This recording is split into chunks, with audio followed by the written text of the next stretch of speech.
Bonsoir, vous êtes bien, vous êtes vraiment bien sur France 5 et c'est Riposte numéro 270 déjà, et oui.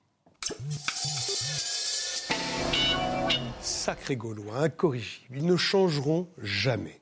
Bataille à droite avec des mots qui tuent, des phrases assassines, des déclarations qui veulent envoyer leur rival ad patres, comme on dit fréquemment chez les jésuites, c'est Jean-Louis Debré, artilleur en chef de l'armée chiracienne qui a ouvert le feu sur Sarkozy dimanche dernier, c'était dans le journal du dimanche. Attention à ceux qui sèment le vent, ils pourront récolter la tempête. Ceux d'en face, les sarkozystes, ont pris ça pour eux. Normal, les obus leur tombaient dessus. Alors ils ont répliqué. Le lieutenant Hortefeux de l'armée sarkozyste a dégainé. Je cite, « Debré, c'était un grognard inconditionnel. Aujourd'hui, c'est un grognon obsessionnel. » Rire préenregistré, applaudissements, etc. Pan sur le bec, Estrosi, officier également sarkozyste, a lui aussi vivement répliqué par une métaphore forcément militaire. Debré veut monter en grade dans la machine à perdre. Voilà. Perdre, le mot est lâché. Voici le fantasme, voici la menace. Les snipers s'en donnent à cœur joie et tirent dans les coins. Mercredi dernier, en visite à Washington, celle que l'on appelle MAM, Michel Alliot-Marie, confesse ou menace qu'elle ira peut-être à l'élection. Intolérable suspense. Villepin, lui, qui n'a pas renoncé, semble-t-il, à passer le pont d'Arcole, peaufine sa stratégie et ses choses strappes à temps et espère une fenêtre de tir favorable. Un seul mot d'ordre réunit tout ce monde, tout sauf Sarkozy. Pendant ce temps, les chevaux légers de Nicolas Dupont-Aignan, qui est là sur ce plateau, candidat déclaré contre Sarko, vos chevaux légers, donc, piaffent d'impatience. Un casque bleu, lui, s'est autoproclamé, son nom, Jean-Pierre Raffarin, et il dit « Baissons un peu le volume et faisons en sorte que les choses se passent plus calmement », a-t-il recommandé. Cette exhortation sonnera-t-elle comme un cessez-le-feu ? Si au contraire, non, je pose une question là. S'il fallait, pour le bien de la démocratie, monter légèrement le volume de la discussion, se parler, échanger au grand jour, faire comme ils ont fait à gauche, n'est-ce pas ? Jean-Christophe Cambadélis débattre, monsieur le ministre, Roselyne Bachelot, Jean-Louis Bourlange débattent. Ça vaut bien parfois les petites phrases assassines. Alors en tout cas, nous allons débattre ici, nous, sur le plateau de Riposte. Et vraiment, je suis heureux de le faire avec vous, Roselyne, avec vous tous, messieurs, avec nos invités. Donc je m'empresse de vous présenter Roselyne Bachelot, dont vous êtes secrétaire générale adjointe de l'UMP. C'est un plaisir pour moi de vous retrouver. Députée européenne et ancienne ministre de l'écologie. Beau palmarès. Mais votre goût de la diversité ne s'arrête pas là. Vous avez passionnément, presque amoureusement, dites-vous, soutenu Jacques Chirac pendant de nombreuses années. Aujourd'hui, c'est Nicolas Sarkozy. Est-ce toujours l'amour qui vous meut ? Ou s'agit-il là d'un mariage de raison ? Parce qu'il n'y a que lui, pensez-vous, qui peut faire gagner son camp, votre camp. Vous nous détaillerez votre carte du tendre et celle de votre conviction politique. Et je rappelle à nos lecteurs avides de Scoop que votre livre, Roselyne Bachelot, Narquin, Le combat est une fête, paraît chez Robert Laffont le 6 novembre. Bien, on se réjouit pour vous. Vous me réinviterez. Bien sûr, je m'en réjouis déjà. François Goulard, bonsoir. Vous êtes un proche de Dominique de Villepin qui vous a confié un ministère sensible, celui de l'enseignement supérieur et de la recherche. Avec l'obstination du breton que vous êtes, vous résistez encore et toujours à la déferlante Sarkozy, auquel vous reprochez, entre autres choses, on verra ça plus tard, son manque de solidarité gouvernementale. Merci beaucoup d'être là, monsieur le ministre. Nicolas Dupont-Aignan, vous êtes l'autre Nicolas de l'UMP. Autre point commun avec Sarkozy, vous souhaitez vous présenter à la présidence de la République. Différence de taille, vous dites représenter à droite, je cite, ce qui reste du gaullisme. Rien que ça. Le chef de votre parti, l'autre Nicolas, est-il si éloigné de votre vision de la droite que vous devriez vous-même concourir en 2007 au risque, disent vos adversaires, et ils sont nombreux à l'UMP, de faire perdre votre propre camp. Vous nous expliquerez les raisons de votre choix. Vous venez de sortir un livre aux éditions L'Archipel. Français, reprenez le pouvoir. L'aurait-il perdu ? En tout cas, vous nous exhortez à le reprendre. Merci d'être là. Jean-Christophe Cambadélis, un homme de gauche sur ce plateau. Vous êtes député PS de Paris et l'un des fidèles lieutenants de Dominique Strauss-Kahn. Sur le sujet qui nous intéresse, vous êtes convaincu que Nicolas Sarkozy veut incarner toutes les droites à lui tout seul, en gros. Un jour ultralibéral, un jour gaulliste, un jour voire-même gaulliste social, enfin, etc. Et un jour à droite, presque un jour à gauche. Vous affirmez qu'il œuvre ainsi pour la victoire de la gauche et vous ne manquerez pas de le remercier, j'en suis persuadé, sur ce plateau. Jean-Louis Bourlange-Hénarque, député européen, centriste, amoureux fou de l'idéal européen, vous vous décrivez comme un pessimiste invétéré. pessimiste, réaliste. En tout cas, vous tapez très fort sur la droite française que vous comparez. Quand on est pessimiste, on n'est jamais déçu. Ça, c'est vrai. Le pire étant toujours sûr, c'est ça ? Et très fort sur la droite française, donc que vous comparez, je vous cite, c'est vous qui le dites, à un État sauvage et non civilisé. Nous nous pencherons sur ce soudain excès de lucidité mélancolique. Merci d'être là. Serge Raffi, enfin, vous êtes rédacteur en chef du Nouvel Observateur et fin connaisseur de la vie politique de notre pays. Vous avez écrit une biographie de Jospin formidable, mais aussi de Fidel Castro, traduit en 20 langues, et vous jetez vos filets aujourd'hui sur la droite. Vous publiez un thriller politique, là où la réalité dépasse la fiction, vraiment dans votre livre, Haute trahison, haine et guerre des chefs, en voiture. Voilà votre livre paru chez Fayard, s'intitule La guerre des trois. Pour vous, c'est clair, elle aura lieu, et je vous dis, moi, enfin je vous dis non, je ne vais pas vous dire, votre livre est passionnant. Vraiment, ça se lit formidablement. Merci beaucoup. Donc on va commencer par une courte question. Et c'est pour avoir une courte réponse, c'est juste pour lancer le débat. Alors, en quelques mots, que diriez-vous du climat actuel de la majorité, qu'il est sain, détestable, nauséabond, ou tout simplement de saison, à quelques mois des présidentielles? Alors, une réponse courte. Allez, Roselyne, s'il vous plaît. C'est un climat attendu à 6 mois de l'élection présidentielle, étant donné le nombre de personnes de qualité qui peuvent briguer raisonnablement le poste de président de la République, à commencer par le président de la République lui-même, qu'il y ait au sein de l'UMP 4, 5, 6 personnes... 10, 20 Allez. Et je ne vais pas vous déclarer ma candidature ce soir, quelques désirs que vous en ayez. Je pense que le climat est sinon sain, il est du moins normal. En serait-il autrement que ce serait très inquiétant? Donc ça vit, c'est bien, c'est la démocratie. C'est bien. Moi, le combat est une fête et il est amusant. D'accord. Jean-Louis Bourlanges. Ensuite. Oui, alors là, dire que vraiment c'est un climat normal, c'est quand même très préoccupant, parce que nous sommes dans une situation que je peux qualifier de mérovingienne, c'est-à-dire une absence totale de règles du jeu, le despotisme combiné avec l'assassinat, des affaires de police, un manque de solidarité au sein du gouvernement qui est tout à fait préoccupant, et donc une situation qui est celle que nous, à l'UDF, nous avions sentie dès 2002, à savoir que l'UMP, qui était un ficelage assez autoritaire derrière le président de la République d'un ensemble de gens, ne constituait pas une société permettant d'arbitrer ces conflits. Donc là, il y a quelque chose de préoccupant et en regard de ça, il y a une montée générale de la contestation et du mécontentement à l'extrême droite, au centre, à gauche, à l'extrême gauche. Et ça, c'est le vrai problème, le décalage entre nos jeux et délices, poison et délices, et l'opinion, une opinion inquiète, déboussolée, mécontente. Merci Jean-Louis Bourlanges, François Goulard. Vous avez entendu tout ce qui vient d'être dit, ministre de ce gouvernement. Alors la question, c'est la droite. Comment vous sentez un peu crispé. Un peu crispé et, à mon avis, bien à tort. Bien à tort, parce qu'en politique, il vaut mieux être serein, il faut accepter la discussion. Il y a des points de vue qui s'expriment et ils devraient s'exprimer dans le calme et dans le respect les uns des autres. Et ça n'est pas toujours le cas. Un exemple, vous avez cité Jean-Louis Debré. Bon, oui. Il a son style, on le connaît. Oui. Mais ce qu'il dit, au fond, ça a tout de même une certaine valeur. Et le fait qu'on en fasse une espèce d'agresseur, de responsable d'une défaite programmée, je trouve que c'est pour le moins excessif. Et les critiques qu'il a portées ne sont pas sans fondement. Donc je trouve par exemple quand il parle de solidarité gouvernementale, ça me paraît un vrai sujet aujourd'hui. Vous pensez que Sarkozy n'a pas attaqué la politique du gouvernement? Dans certains cas, oui. Dans certains cas, je trouve que ça va trop loin. Voilà, on ne peut pas dire la rupture avec quoi? Et je pense que ça n'est pas une critique insensée, déplacée. Ça n'est pas risquer la défaite demain que d'avoir des débats ouverts en notre sein. Y compris à la télévision, peut-être un jour. On y reviendra. Partout. D'accord, partout. Nicolas Dupont-Aignan, qui est libre parole à l'UMP, non? Disons que les débats de fond n'ayant pas eu lieu pendant plusieurs années, le peuple n'étant pas écouté, eh bien, les rivalités de personnes et les luttes de clans reprennent de plus belle. Et en vérité, ce qui est assez cocasse dans l'affaire, ou pittoresque, c'est que ceux qui se bagarrent et qui s'envoient des noms d'oiseaux ont voté quasiment toutes les mêmes lois depuis 5 ans. Donc, c'est artificiel, c'est des querelles de personnes? Ce sont des querelles de personnes parce qu'on n'aborde pas les vraies questions. Et notamment une question, vous savez que c'est un peu mon dada, mais les Français ont voté le 29 mai 2005 et on n'en a tiré aucune leçon. Et en vérité, on veut continuer à ignorer ce vote. Et comme on ne va pas à la racine des problèmes, eh bien alors c'est cette espèce de querelle permanente qui n'intéresse pas du tout les Français. Ah, c'est pas sûr. Si elles ne sont pas sur le fond, elles n'intéressent pas. Si elles révèlent des enjeux de fond, alors là, elles vont intéresser les Français. Jean-Christophe Couve, c'est un point de vue de gauche. Allez, l'autre rive. rive. De gauche, on va essayer. Enfin, la situation est assez délétère, mais elle n'est pas éphémère. Elle est délétère dans le sens où, aujourd'hui, un responsable du gouvernement, tout vient de là.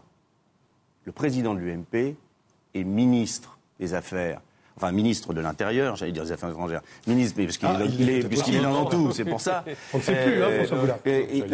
Et candidat à l'élection présidentielle. Et comme il a 3 casquettes, évidemment, il mange l'ensemble de l'espace politique. Et quand il mange l'ensemble de l'espace politique, eh bien, l'ensemble de l'espace politique du gouvernement ou l'ensemble de l'espace politique toute la droite, toutes les droites, moi, je parle de la droite. Comme M. Jospin quand il était Premier ministre. Et comme M. Jospin glisse entre ça lui a pas tellement réussi. Donc, pas des morales. Voilà. Mitterrand, ça a mieux marché. Je ne fais pas de la morale, je fais de l'analyse politique. L'analyse politique, c'est qu'aujourd'hui, on a un candidat à l'élection présidentielle qui utilise le ministère de l'Intérieur pour se promouvoir et qui, par ailleurs, dirige le principal parti de la majorité pour cadenasser toutes les oppositions. Dès que M. Dupont-Aignan est candidat, fait une petite réunion, tout de suite... Tu vient de le réinvestir comme député UMP dans sa circonscription. Bien évidemment, alors, sinon il aurait été battu. Mais tout de suite, il est attaqué en disant qu'il va mettre en cause l'ensemble de la majorité. Je sais bien, mais je peux constater cette situation dont l'élément central, c'est la place de Nicolas Sarkozy dans l'ensemble du dispositif de la République. Il faudrait qu'il parte du gouvernement. Évidemment. Tout de suite. D'accord. Serge Raffi. Le point de vue de l'historien je serais journaliste. plutôt proche de M. Bourlange parce que je trouve que la situation, 1, elle est surréaliste, politique à droite, et 2, elle est gravissime parce que dans l'histoire de la Ve République, pour la première fois, on voit un ministre d'État, ministre de l'Intérieur, candidat à la présidence de la République, qui se constitue partie civile dans un gouvernement. Il porte plainte dans un dossier judiciaire qui, on le sait, vise directement le Premier ministre de la France. C'est-à-dire qu'on est dans un cas absolument unique. On n'a jamais vu ça en France. Jamais. Alors évidemment, on pourrait dire qui est responsable de ça. Moi, personnellement, je ne pense que c'est pas forcément ni Dominique de Villepin, ni Nicolas Sarkozy, mais peut-être peut-être le président de la République qui, finalement, en 2002, a créé cet extraordinaire attelage entre Nicolas Sarkozy et Dominique de Villepin, qui est absolument impossible et qui va conduire la droite dans une impasse. Mais pour vous, les racines de la bagarre, elles sont presque plus anciennes. Ah ben justement, le problème, c'est que ça date de 15 ans. 15 ans, c'est une guerre de 15 ans. Très long dont on pourra parler tout à l'heure. C'est une guerre de 15 ans, c'est ça ? 15 ans, oui, bien sûr. Je trouve que Jean-Louis Bourlange a dit quelque chose de très important. Toujours. Il a parlé d'ailleurs, il a parlé de l'organisation de la droite. Et il avait dit d'ailleurs dans un excellent papier qui était paru dans Le Monde en 1999 et que j'ai gardé précieusement, La droite entre désir de rupture et respect de l'héritage, il avait dit à quel point l'organisation de la droite était importante. Et c'est véritablement le but de la création de l'UMP. Je ne comprends pas. Réunir les droites. Réunir les droites. Et je ne comprends pas, si vous permettez d'aller jusqu'au bout, et je ne comprends pas pourquoi l'UDF c'est à ce moment-là séparé, pourquoi François Bayrou n'a pas voulu rejoindre, et d'ailleurs imprimer encore plus de démocratie à l'intérieur de l'UMP, et surtout souscrire au processus démocratique qui permet évidemment de faire l'union à droite. Parce que ce qui est évidemment extrêmement délicat en ce moment, c'est qu'il y a des candidats qui voudraient bien être candidats, qui en rêvent, mais qui ne le disent pas. Il faudrait bien qu'ils le disent, c'est ça ? Il faudrait qu'ils le disent. Nous, on demande à ces candidats, venez, on va débattre, on va discuter. Et dire qu'il n'y a pas de débat chez nous, c'est absolument faux. Alors, on n'arrête pas de faire des conventions où tout le monde peut débattre. D'accord, on a compris. Je peux ajouter la vraie question. Roselyne démarre bien. Si je peux me permettre, Roselyne, tu démarres bien et je pense que tu n'en tires pas la bonne conclusion. Je pense que tu as raison quand tu dis que la vraie question, c'est comment on gère notre diversité. Comment est gérée la diversité ? Il y a eu la création de l'UMP. Ouais. Cette création de l'UMP devait permettre de gérer la diversité. Premièrement, une partie de l'UDF n'est pas venue et a continué son chemin. Deuxièmement, les fameux courants d'idées qui devaient permettre, par des votes démocratiques comme au Parti socialiste, de trancher pas des questions de personnes, mais la ligne politique au fond de l'UMP, ont été au bout d'1 an et demi supprimés. Et ce n'était pas d'ailleurs c'était Nicolas Sarkozy Jean-Pierre Raffarin à la Juppé, tout le monde d'accord. Ouais. C'est-à-dire qu'ils ont créé un parti, ils ont dit regroupons-nous, gaullistes, libéraux, centristes, il y aura une règle du jeu, et au bout d'1 an et demi, la règle du jeu finit. C'est-à-dire quoi ? C'est-à-dire quoi ? Les votes démocratiques, avec des courants d'idées qui partaient de ce qui était venu assembler l'UMP, les gaullistes, les libéraux, et qui permettaient ensuite de définir la ligne de gravité, le centre de gravité. Proposition, Nicolas, tu as perdu. Oui, mais tu sais très bien que les courants d'idées ont été supprimés, sabordés. Elle est Et qu'à partir désolée, de ce moment-là, elle est je suis désolée, vous lui faites de la peine. mais j'aime beaucoup Roselyne, ça ne m'empêche pas de bien aimer Roselyne. Et il faut être très clair là-dessus. À partir du moment où il n'y a plus ce mécanisme démocratique, D'accord. eh bien à partir de ce moment-là, c'est devenu un chef, un semblant de démocratie. On pourrait beaucoup dire sur l'organisation des votes étouffe, à l'UMP. quoi, on étouffe. Et puis, Bon. c'est normal qu'à ce moment-là, bien évidemment, la vie Mais- politique s'organise. Alors, par exemple, autrement. Monsieur Goulard, vous qui êtes ministre, Bah, moi, j'ai- vous n'avez j'ai- pas été invité à une convention de l'UMP Attendez, sur la mais recherche scientifique. D'abord Je sur comprends l'organisation de très l'UMP. bien. Oui. Sur l'organisation de l'UMP, moi j'ai été Mais on est d'accord, vous n'avez pas été un invité. des responsables de l'UMP et à l'origine, puisque j'étais un des responsables de démocratie libérale, et nous avons choisi de dissoudre Après avoir nos- été maoïste. Voilà, mais il y a très longtemps. Nos anciens partis pour créer l'UMP. Bon, je dois dire qu'on a manqué quelque chose. On a manqué quelque chose. L'UMP, mais- vous avez raté l'UMP, quoi. Il y a un actif de l'UMP, c'est plutôt mieux que d'être dispersé, ça facilite un certain nombre de choses. Donc je ne suis pas de ceux qui disent que c'est un échec. Bon. Mais en revanche, je suis assez d'accord avec Nicolas Dupont-Aignan, nous aurions dû faire des courants. Nous aurions dû le faire. Moi, c'est un réellement, constat réellement, que je affirmé. fais maintenant. Mais il arrive qu'on se trompe. C'est une aventure relativement récente dans la vie politique de la droite. La droite est assez diverse, historiquement. Bien Et sûr. elle n'a pas les Il traditions. y en a au moins 3 de droite. hein. Il y a au moins 3 droites, enfin on connaît les analyses de René Raymond, qui ont été d'ailleurs récemment actualisées, mais nous n'avons pas les mêmes traditions que le Parti Socialiste, mais je pense que nous aurions dû laisser davantage de place au débat. Et il n'existe pas de débat ou quoi ? Parce que Roselyne, oui, D'abord, déjà, parce que attendez, les séparations de René Raymond sont Non, mais ça, valables, structurantes, mais deviennent de plus en plus mais obsolètes. il a écrit un nouveau Laissez tomber, livre. laissez tomber. Il a écrit un nouveau Pour livre oui, et mais il les analyse d'accord. différemment. Non, mais laissons tomber ça. Pour Mais alors, vous travailler trouvez qu'on étouffe le à débat l'intérieur ou de pas l'UMP. Attendez, Roselyne, il ne pense pas comme Mais, vous. bon, attendez, mais on peut parler, Roselyne. oui, On peut parler. Moi, je te laisse parler. je crois, par exemple, que les conventions, c'est très bien. Sauf que les conventions, ça dure une journée et la conclusion est écrite avant que la convention ne commence. Et le discours de Nicolas Sarkozy fait office de synthèse. Je trouve que ce n'est pas une méthode extraordinairement ouverte pour discuter. Alors, encore une fois, moi, je ne suis pas en désaccord, loin s'en faut. Surtout, je suis à l'UMP et j'en partage l'essentiel des valeurs.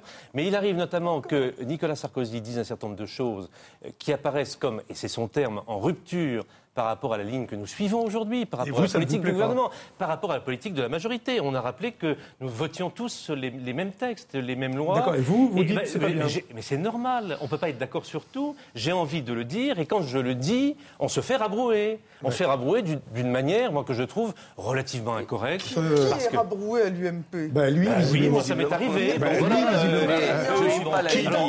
Il vient de vous dire que lui est rabroué. Il a le droit de s'exprimer à la Attends, télé. non, mais attends, je voudrais dire un mot. Bourlange a demandé la parole. Un peu facile. Tout le monde parle à l'UMP. Je voudrais Non, mais on peut- remercier heureusement nos qu'on peut trois. parler. Pardon. Je voudrais remercier Attendez, les trois membres de l'UMP. La seule question que je me pose en Vous êtes les content de écoutant, Payette, quoi. c'est de savoir s'ils sont dans le comité de soutien de Dominique Strauss-Kahn ou dans celui de François Bayrou. Pourquoi vous dites ça ? Parce que véritablement, comme destruction de la légitimité de l'UMP, ce débat, cette foire d'empoigne, montre bien. Oh, vous êtes- Jean-Louis, tu racontes Mais non, non, je ne raconte pas la Je dis tout si le je monde peux a me le droit de permettre. On n'est pas en Corée du Nord, on n'est pas en Corée du Nord, on vous peut êtes parler. en train, vous êtes en train de démontrer d'une façon assez convaincante que le système ne marche pas. Pourquoi il ne marche pas? Alors d'abord, je réponds à Roselyne sur un. Mais il suffit de vous entendre tous les trois. Je réponds à Roselyne sur un point. J'ai effectivement personnellement été favorable depuis toujours. Et c'est une différence avec François Bayrou, à l'idée d'un parti commun. Je n'ai pas accepté d'entrer à l'UMP parce que je sentais bien que ce ne serait pas un parti authentiquement pluraliste, que c'était une machine un procès à à fonctionner. la Juppé, ça, Non, c'est non, pas non, non, gentil. non. Surtout que C'était, on la avait, Juppé a été un permettez, remarquable je président me du rappelle UMP. les Moi, choses. je le On avait soutiens, annoncé, quand on nous avait annoncé avec beaucoup de précision qu'il y aurait des courants, que ces courants seraient autonomes, qu'ils auraient des moyens. Ça a été Juppé y a renoncé. Sarkozy ne les a pas rétablis. Et d'une façon générale, ce qui se pose comme problème, si on voit un peu les choses de façon pas trop conjoncturelle, ce qui se pose, c'est le mode de légitimation des candidats dans ce secteur de l'opinion. On voit bien ce qui est en cause. Il y a deux procédés dont aucun n'est satisfaisant. Il y a ceux qui disent c'est le vote du parti, les militants, c'est la thèse de Nicolas Sarkozy, ce qui est théoriquement satisfaisant, mais la droite, ça fonctionne pas comme ça. C'est la rencontre d'un homme et d'un peuple, Et alors, etc. à part ça, on a le vieux mythe gaulliste, c'est un homme et un peuple. Et ces deux facteurs de légitimité se rencontrent. Moi, je crois personnellement que la seule façon de résoudre le problème, c'est pas comme le Parti socialiste. Le Parti socialiste a une très forte culture de militants, d'adhérents, etc. Et du débat. La seule façon de résoudre le problème, c'eût été d'avoir... à la télévision cette semaine. C'est déjà mieux que l'UMP, en tous les cas. Il y a trois monologues absolument sans armes. C'eût été d'avoir un véritable avant-premier tour, c'est-à-dire une primaire organisée par l'État, qui aurait permis à la diversité de s'exprimer et à la sélection de se faire. Parce que, si vous voulez, le problème, c'est juste un mot. Oui, le premier tour de l'élection présidentielle, ça a deux fonctions. Ça choisit un candidat pour la majorité et ça permet à chacun de se compter. Ces deux fonctions ne sont pas compatibles. Car pour se compter, vous avez un éclatement et pour arriver à choisir un candidat pour le second tour, vous devez avoir quelqu'un qui émerge. Et c'est pourquoi Le Pen a surgi face aux socialistes il y a 4 ans et il peut se produire la même façon, la même chose la fois prochaine. Il suffit que la droite se disperse. Le même Le Pen. Il suffit que la droite, Le Pen, sa fille, je ne sais quoi. Bon, d'accord. Mais en alors, tout cas, il y a un risque juste un mot avant de passer la parole à M. Raffi. Juste un mot. Vous parlez avec Sarkozy ? Quelquefois. Insuffisamment. Sans doute insuffisamment. Vous et pas envoyez... forcément de mon fait. Et pas seulement de Et pas forcément de mon fait. Bon, c'est une réalité. Enfin, je veux dire, il ne faut pas dissimuler les choses. Bon, voilà. Mais les conflits, ça fait partie de la vie. Oui, non, moi, ça me choque sûr, pas. Bien sûr. On peut être meilleur. Ce que je pense, c'est qu'en politique, il faut discuter. Et surtout quand on est à 6 mois d'une échéance. C'est pas dans le dernier mois. Il faudrait se parler, quoi. On étale les divergences. C'est maintenant qu'on doit avoir des débats. Et c'est pour ça que moi, je ne suis pas d'accord avec l'attitude d'un certain nombre. Je ne dis pas tout le monde au sein de l'UMP, mais un certain nombre dans l'entourage de Nicolas Sarkozy qui considèrent que toute divergence est une attaque et un affaiblissement de notre camp. Moi, je pense exactement le contraire. Ils veulent faire perdre le meilleur. Mais attends, mais c'est pas vrai. Mais c'est pas vrai. Attendez, quand je pense quelque chose, heureusement, je suis pas le seul à le penser. C'est pas le meilleur. Mais attendez, je suis pas le seul à le penser. Et du coup, avec souvent beaucoup de violence. Attends, j'essaie de comprendre la complexité de la situation. Non, quand on dit que s'exprimer en divergence est une attaque, ça veut dire qu'il y a une partie de l'opinion qui ne se sent pas reconnue, et ça, c'est vraiment un tort, et ça, on risque de le payer le jour de l'élection. Voilà, moi, je crois que c'est vraiment une erreur tactique majeure, et en même temps, un manque de respect au sein d'un parti politique. Merci, vous l'avez dit. Serge Raffi. Oui, non, pour comprendre ce climat tendu, c'est le moins qu'on puisse dire, au sein de la droite, en particulier de l'UMP, il faut comprendre comment est né l'UMP, pourquoi ce parti est né, et comment finalement il y a eu un hold-up qui a été fait sur ce parti. La droite, hold-up carrément. En 97, se rend compte qu'il faut absolument qu'elle trouve une machine de guerre pour reprendre le pouvoir, parce que sinon la gauche va être là pendant très longtemps, et elle essaye de copier le modèle espagnol du Parti populaire, et elle va monter ce parti. Et au départ, ce sont les baladuriens qui conçoivent ce projet, que Chirac, leur chip, en 2002, quand il prend le pouvoir, il conçoit le parti, et quand il crée ce parti, Sarkozy débarque, et hop, il lui pique la direction du parti au dernier moment. Il y a une transition Juppé, mais ça a été une période un peu étrange, puisque là, on était dans la guerre et Juppé a été affaibli tout de suite par les affaires qu'on connaît, etc., les HLM de Paris. Il n'a pas pu être en posture, Alain Juppé politique, d'exercer le moindre pouvoir sur ce parti. À partir de ça, il n'y a pas de légitimité pour le moment dans ce parti, parce qu'il n'y a eu que des guerres souterraines. Il y a une légitimité parce que le président a été élu par l'ensemble des militants dans une élection qui s'est déroulée de façon extrêmement démocratique. Pour les Chiraciens qui pensent la légitimité, elle n'est pas donnée par une onction d'en haut, elle est donnée par les militants dans un parti. Et cette onction de légitimité est donnée à Nicolas Sarkozy. Que le président de la République a perdu son parti. Que Nicolas Sarkozy lui a chippé. Oui, absolument. Et par ailleurs, comme c'est ce que disait Raffi. Admettons.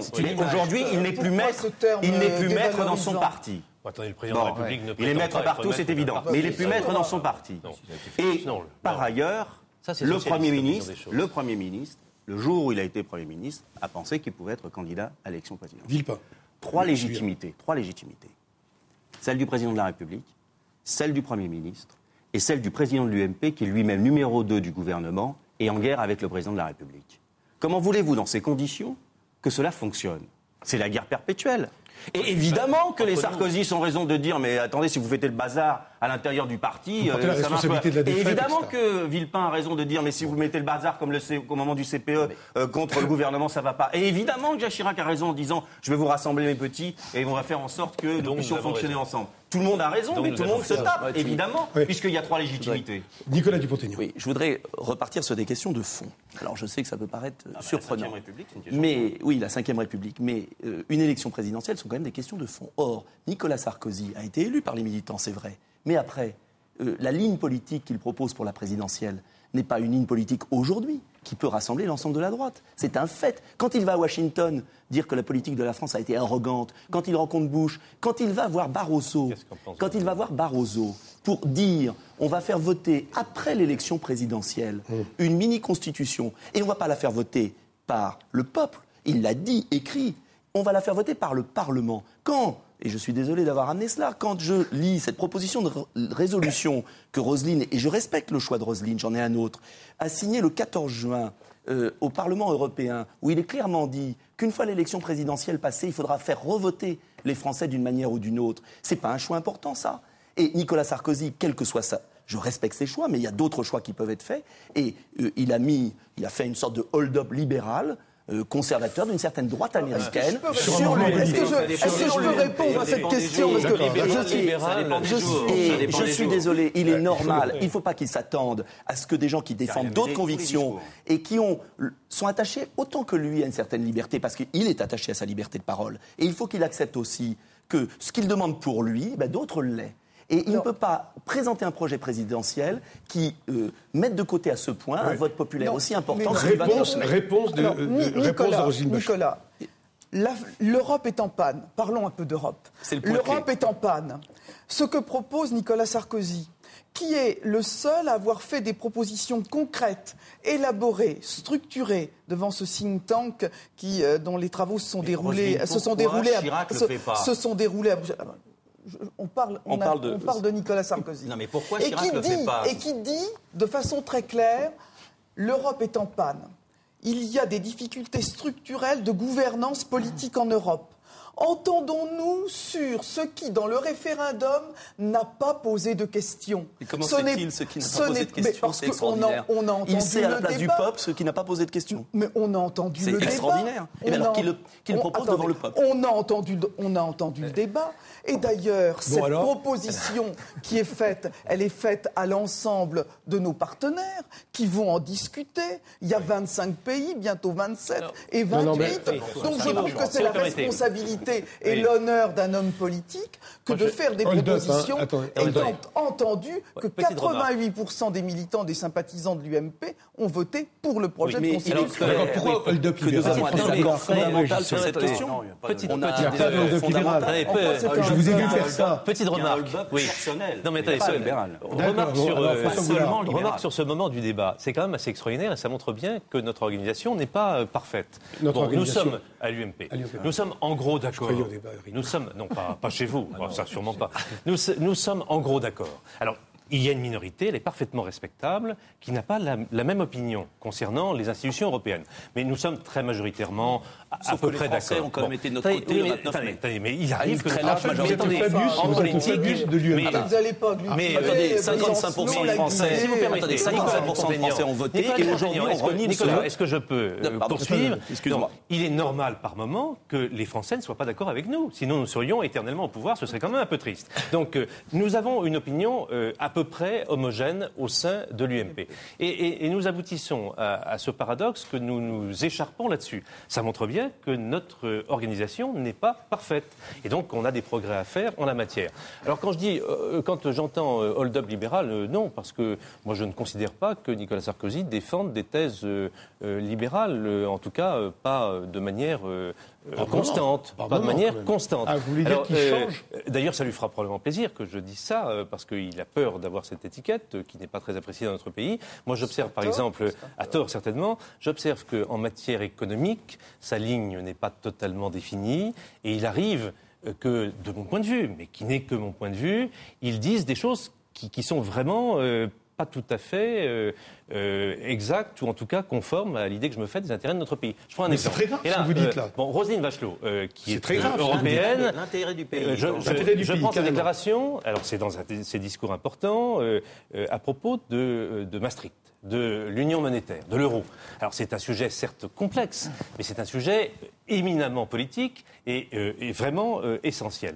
Il a exprimé des doutes. Moi, je ne faisais pas de politique à l'époque.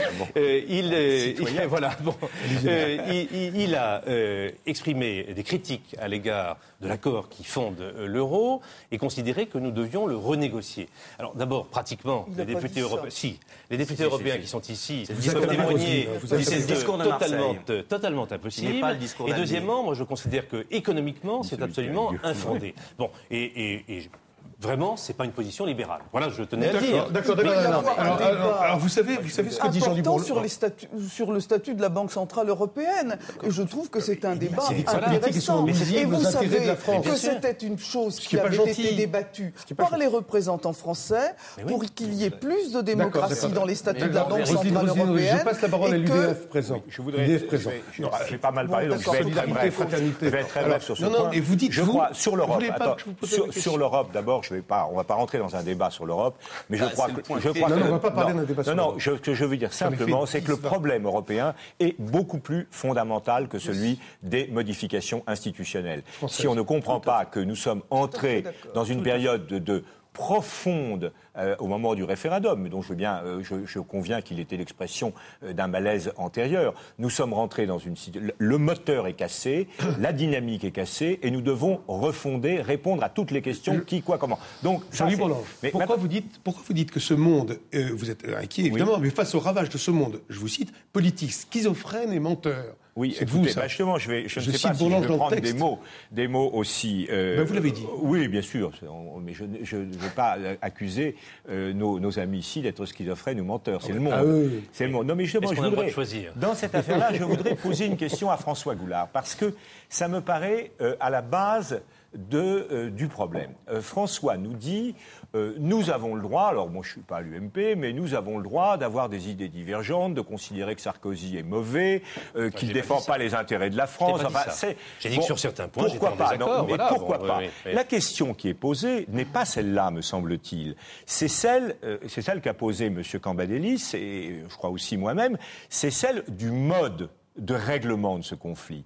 Pourquoi, je voudrais savoir, est-ce que vous considérez que l'UMP, ce qui est un peu notre avis à l'UDF, c'est une machine ficelée? Pourquoi vous n'admettez pas l'idée que vous aurez, 14 janvier ou je ne sais pas quand, un choix de candidature à faire. Ce qui est incompréhensible de votre point de vue, dans l'attitude de Villepin, c'est de dire, voilà, l'UMP, ça sert qu'à apporter un soutien financier. C'est ce que nous avons décidé. Vous avez une procédure de soutien à un candidat. Est-ce que si l'UMP ne soutient pas, soutient Nicolas Sarkozy, est-ce que ça veut dire que vous êtes ou non lié par cette décision? Vous n'êtes pas lié. Très bien. Donc tout est par terre et l'UMP ne sert à rien. Nous avons pris une décision il y a bientôt un an en bureau politique, tout le monde était là, Roselyne devait y être, tu y étais. J'étais le seul à m'abstenir. Bon, et nous avons décidé que l'UMP déciderait de soutenir un candidat. Voilà. Bon, donc la décision a été prise dans ce sens. Mais ils peuvent organiser des débats. Mais personne ne peut empêcher. Les candidatures vont être ouvertes et tout le monde va se présenter, bien entendu. Alors le 14 janvier, tout s'arrête. Il a toujours été convenu 2 mois après au bureau politique. Il y a eu un bureau politique. Donc, ce bureau politique du 14, c'était le 14, non, c'était le mois en décembre. Ce bureau politique était surréaliste parce que je me souviens très bien. Les sarkozystes et les vilpinistes, si l'on peut dire, chacun ont approuvé la délibération en pensant que dans ce texte, il y avait autre chose d'écrit. Pour Nicolas Sarkozy, c'était un vote qui était des vraies primaires et c'était une nouveauté. Et les vilpinistes disaient, ce n'est pas un vote qui oblige à choisir un candidat, c'est simplement un soutien. Moi, je me suis abstenu, au moins j'étais clair. Parce que je pense avoir été clair. C'est-à-dire que j'étais contre ce système absurde. Sous la Ve République, ce n'est pas un parti politique de filtrer les candidatures et priver ainsi et dénaturer le premier tour de scrutin. Le premier tour de scrutin... Donc c'est mauvais ce qui se passe au Parti socialiste. Mais ce qui se passe au Parti socialiste, il faut être très clair, il faut les laisser dans leurs affaires. Ça ne va pas empêcher des candidats en dehors du Parti socialiste. Et les vraies primaires, si on parle de primaires, parlons de vraies primaires. Pas de primaires où il y a 200 000 militants, parlons de primaires à l'américaine ou à l'italienne, où ce sont des millions de personnes qui, avec le temps, vont pouvoir choisir des candidats et on va laisser véritablement une transparence et un vrai vote. Les primaires à la française, c'est un gadget qui dépossède les Français du premier tour de scrutin. Serge Raffi, merci. Oui, il y a ce qu'on dit et puis il y a ce qu'il y a derrière en coulisses. Nicolas Sarkozy, par exemple, une des premières décisions qu'il a prises quand il a pris l'UMP, ça a été de supprimer les subventions aux fondations d'un certain nombre de gens à l'UMP qui auraient pu être des éventuels adversaires politiques ou des concurrents dans le parti. Ça, c'est quelque chose dont on ne parle pas. Il a coupé les vivres, en particulier la fondation dirigée par Jérôme Monod, ami du président, qui était un peu déjà censé être un cheval de Troie ou quelque chose qui aurait pu déranger. Elle existe, mais elle n'a plus d'argent.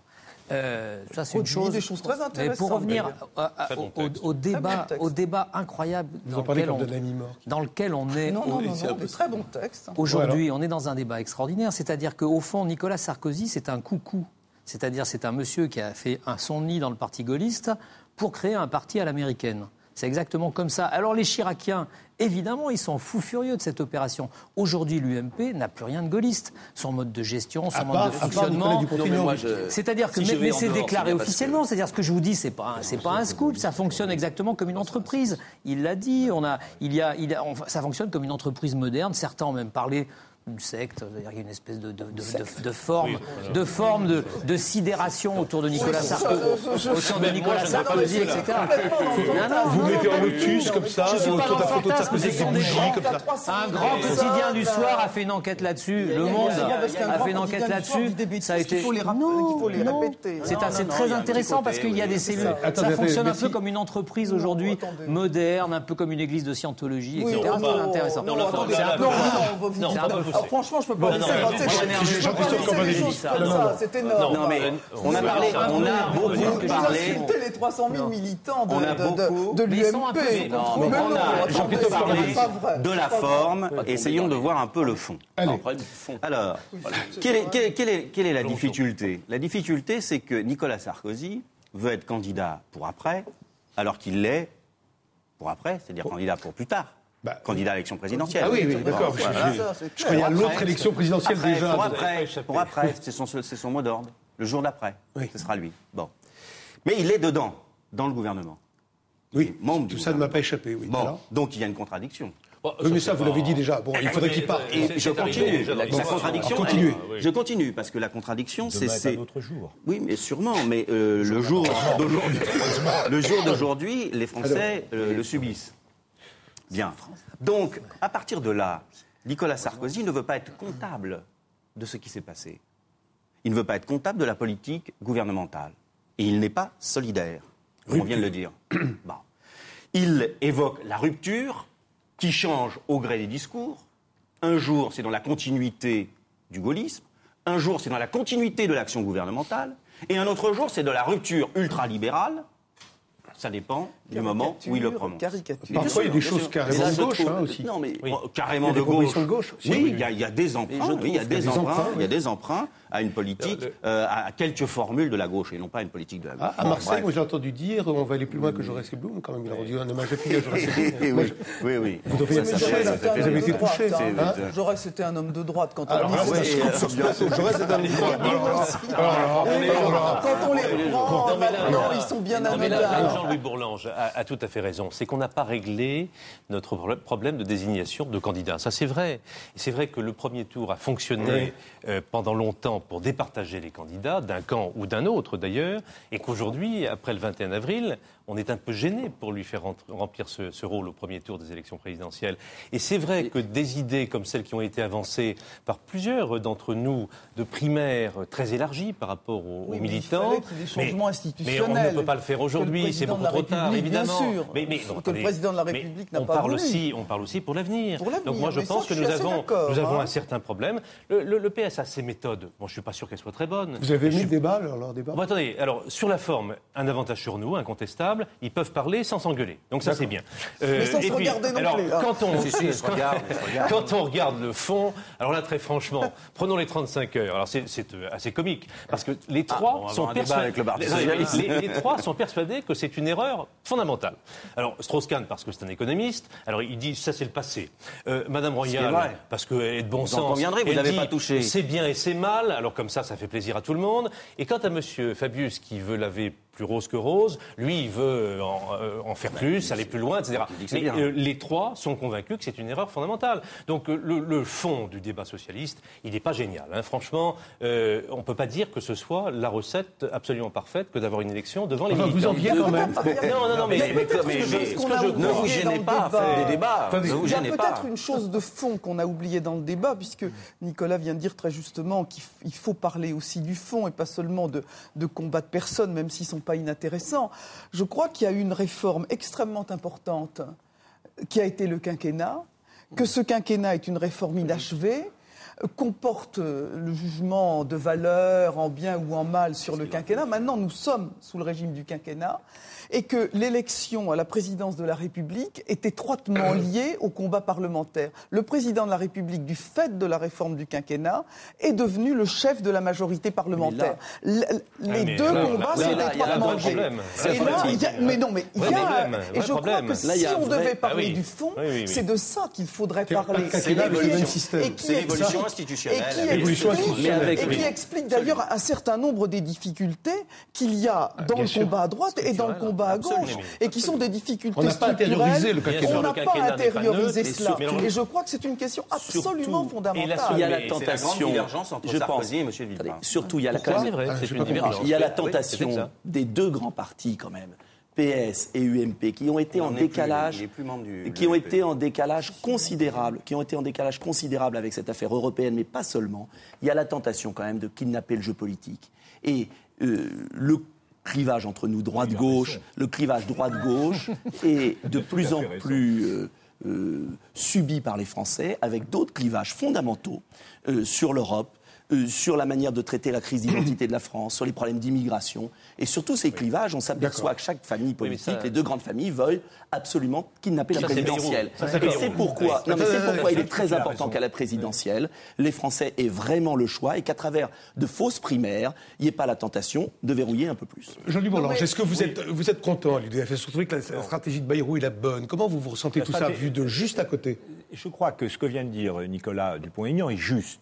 Il y a un mécontentement. Écoutez, actuellement, nous avons un système politique, et nos discussions le montrent, qui n'est pas stabilisé, qui ne fonctionne pas. Le quinquennat a bouleversé les équilibres sans permettre de faire émerger un nouvel équilibre entre le Parlement et le président. On a donc un système qui est déséquilibré, verrouillé, qui ne produit pas de légitimité. Du coup, vous avez une contestation qui va croissant, un mécontentement de l'opinion, un ras-le-bol à l'égard des hommes politiques qui sont pourtant, on n'est pas plus méchants que les autres, on n'est pas plus malins que les autres, on n'est pas plus méchants que les autres, on fait ce qu'on peut dans un système qui ne permet pas d'agir. Et à ce moment-là, vous êtes en présence de deux situations. Soit vous avez une contestation par les extrêmes, ce qui est... alors, Le Pen et l'extrême gauche, je ne vais pas d'ailleurs sur le même plan, mais ce sont des contestations très profondes, très radicales, qui ne peuvent déboucher sur rien. Soit, et c'est ça que nous essayons de faire, ça n'est pas facile à l'UDF, nous essayons de prendre en compte ce mécontentement au centre, c'est-à-dire dans un esprit gouvernemental. Nous considérons que le président de la République n'a pas tiré les conséquences, je crois que beaucoup sont d'accord là-dessus, du 22 avril 2002. 21. Le problème se posait encore. Il n'a pas tiré le 22 avril les conséquences du 21.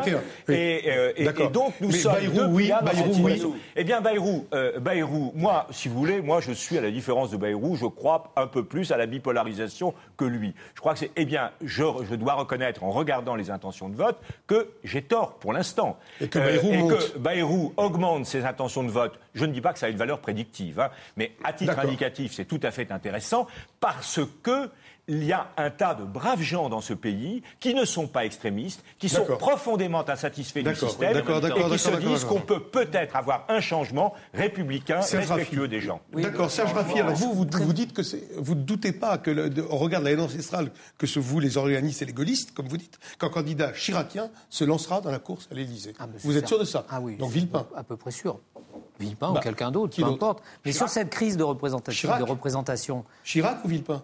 j'en sais rien, mais ça sera quelqu'un. Il y aura forcément un Chiracien ou il y aura une opération qui sera menée pour gêner Nicolas Sarkozy. Ah, ça, c'est autre chose. Ah oui. C'est sûr et certain. les Non, mais attendez. Quels seront les... Si c'est une Mais opération, je voudrais revenir, pardonnez-moi, excusez-moi, je je voudrais veux revenir sur la crise de représentation parce que vous avez raison, c'est Très le vite. point central. Je crois qu'on est vraiment dans une crise de représentation et donc de légitimité. Ce qui fait qu'on a un cas ubuesque aujourd'hui d'un point de vue du gouvernement de la France, c'est qu'on a un ministre d'État qui ne gouverne pas vraiment, qui gouverne hors structure, dans une espèce de gouvernance médiatique, c'est-à-dire qui fait des coups en prime time, qui est toujours sur des coups d'éclat, sur des effets d'annonce, et pas sur une... On n'a pas l'impression qu'il gouverne vraiment. Il est ailleurs, il est dans une espèce de posture décalée, et je crois que s'il est dans cette posture-là, c'est aussi à cause de la crise de la représentation en France. Il y a un autre problème qu'on vient d'aborder, c'est qu'effectivement, sur beaucoup de problématiques, le clivage droite-gauche devient totalement inopérant. Je vois un certain nombre de sujets. C'est le modèle social et économique, la question européenne, la question institutionnelle et la question écologique. On voit bien que sur ces 4 sujets, la frontière s'est évidemment déplacée et que la fracture, finalement, elle existe dans les familles politiques, mais elle existe de façon pas équilibrée de la même façon. À droite, il y a quand même un consensus important sur 90% sur la question du modèle économique et social. L'économie sociale de marché, c'est quelque chose qui est fondamentalement acquis. Les problèmes liés à la sécurité. La question européenne, on vient de le dire. Non, la question européenne, je suis désolé. Non, mais non, Nicolas, il n'y a qu'à voir les résultats. Mais parce que vous comptez l'UMP seul, mais regardez l'ensemble de la droite. 45% des électeurs de droite ont voté non. Toutes les études le montrent. On a voulu faire croire que l'UMP avait voté à 80%. Oui, c'est totalement faux. Alors, la question institutionnelle aussi, avec les évolutions nécessaires, et la question écologique. Là où il y a vraiment de la difficulté idéologique, c'est à gauche. Parce que vraiment, les lignes de fracture, elles sont énormes. Et le débat l'a bien démontré, d'ailleurs. Sur tous ces sujets, les lignes de fracture Ils sont beaucoup plus divisés que vous. Ah bah, évidemment. Sur le plan idéologique. Et c'est beaucoup plus grave que les questions d'hommes et de femmes. Ils sont plus disciplinés. Il y a sûrement. Oui. Dissimulé, sans Dissimulés ou dissimulés? Non, il y a deux choses. Non, on n'est pas dissimulés, regardez, je suis là. Et il y a deux choses. Il y a d'abord un profond mécontentement des Français vis-à-vis de la politique gouvernementale. Il ne faudrait pas l'oublier quand même. Et ceci s'exprime dans les élections, s'est exprimé dans les dernières élections, et c'est même peut-être un petit peu exprimé lors du référendum sur le traité constitutionnel. Ça, c'est la première chose. La seconde, il y a un vrai problème posé à l'ensemble de l'espace politique français à l'époque de la mondialisation. Qu'est-ce qu'être de droite à l'époque de la mondialisation ? Qu'est-ce qu'être de gauche à l'époque de la mondialisation ? Qu'est-ce qu'être de gauche après l'effondrement du mur de Berlin ? Qu'est-ce qu'être de droite après l'effondrement du mur de Berlin ? Comment aujourd'hui on répond et on protège nos concitoyens dans la mondialisation ? Pas simplement en mettant de la police, s'il en faut, sur le plan économique et social. Comment on essaye de construire une société de liberté ordonnée ? Qu'est-ce que c'est que la fraternité laïque ? Qu'est-ce que c'est que l'égalité réelle ? Je conclus. Tout ça sont des questions qui sont posées. Et moi, je crois qu'on essaye à gauche de refonder notre logiciel. On ne l'a pas fait à droite. Peut-être parce que... Non, c'est pas vrai. Parce qu'on est au pouvoir. Parce qu'on est au pouvoir à droite. On ne l'a pas fait. Et je pense que c'est plus difficile, je vais renverser, c'est plus difficile à droite de dire pourquoi être de droite à l'époque de la mondialisation qu'à gauche. Pour une raison toute simple, parce que fondamentalement, la gauche est contre le système mondialisé tel qu'il se développe aujourd'hui. Elle est anticapitaliste d'un certain point de vue. La gauche française. Alors vraiment... La droite a fait un effort. Il faut reconnaître une chose. Si je ne partage pas les choix fondamentaux que fait Nicolas Sarkozy pour sa campagne, il a fait un effort. Il a revu son logiciel. Comme moi, je proposerais un autre logiciel. Et où Serge Raffi a raison. Il y aura un candidat gaulliste, d'une certaine manière, obligatoirement. Puisque le projet de Nicolas Sarkozy ne permettra pas aux gaullistes de s'exprimer. Donc vous irez de toute façon. Vous irez de toute façon. Un candidat gaulliste, c'est un candidat. On a appris quelque chose. Un candidat gaulliste, c'est un candidat qui défend. Personne ne peut s'arranger. Chirac, Villepin, on ne sait pas. Nicolas Dupont-Aignan. Vis-à-vis de l'indépendance de la France, que ce qui est fait depuis 20 ans. Conclusion, M. Goulard. Au risque de vous étonner, je crois que le gaullisme a toujours un sens. Et en particulier en politique étrangère.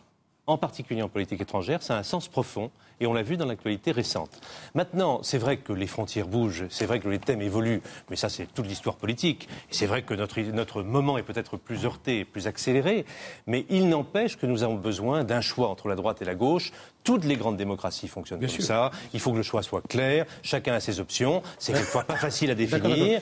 La droite a évolué, la gauche n'a, à mon avis, pas beaucoup bougé en France par rapport à ce qu'on a observé dans les autres pays européens. Serge Raffi, un codicile. Très vite, sous De Gaulle, un ministre de l'Intérieur qui va critiquer la politique étrangère française aux États-Unis n'aurait pas tenu 5 minutes dans Je un termine, gouvernement. si vous voulez bien, par Roselyne Bachelot. Il n'aurait pas tenu 5 minutes. Peut-être Roselyne Bachelot. Alors, vous, Chirac, vous l'aimez, vous le faites savoir. Alors, au point que votre dernière déclaration d'amour, mercredi sur une radio, RFO, pour la citer, le supplie de ne pas se représenter, pour que la politique respire. Preuve d'amour ou magnifique perfidie, chère Roselyne? Je l'aime toujours, Chirac. Vous l'aimez toujours? Et donc vous lui avez Mais dit je ça voterai comme une Sarkozy. fille parle à son père, et vous voterez Sarkozy. Et vous lui avez dit ça comme Mais ça? les deux choses sont tout à fait logiques. Ah bah c'est formidable. Elles vont bien Ah, c'est ensemble. formidable. C'est sur les beaux yeux de Roselyne que nous nous quittons, le beau visage d'amour donc à Jacques Chirac. Alors merci beaucoup, hein. Merci Roselyne, merci messieurs. Si vous voulez prolonger le débat, vous pouvez rejoindre le site de France 5, france5.fr. Juste un petit mot, Didier Renaud, chef de plateau qui a été longtemps dans notre émission, qui a travaillé avec nous a quitté cette semaine. Nous voulions rendre hommage à ses qualités humaines et professionnelles et pensons bien fort à sa femme et à ses enfants. Salut Didier Renaud. Donc à dimanche prochain sur France 5, la chaîne où vous êtes décidément si bien, et me dit-on, de plus en plus nombreux à nous suivre en France et dans le monde grâce à TV5 Monde. Merci madame, merci messieurs. La guerre des trois, Français reprenez le pouvoir et bientôt le combat est d'une fête. Roselyne Bachelot. Merci beaucoup, à bientôt.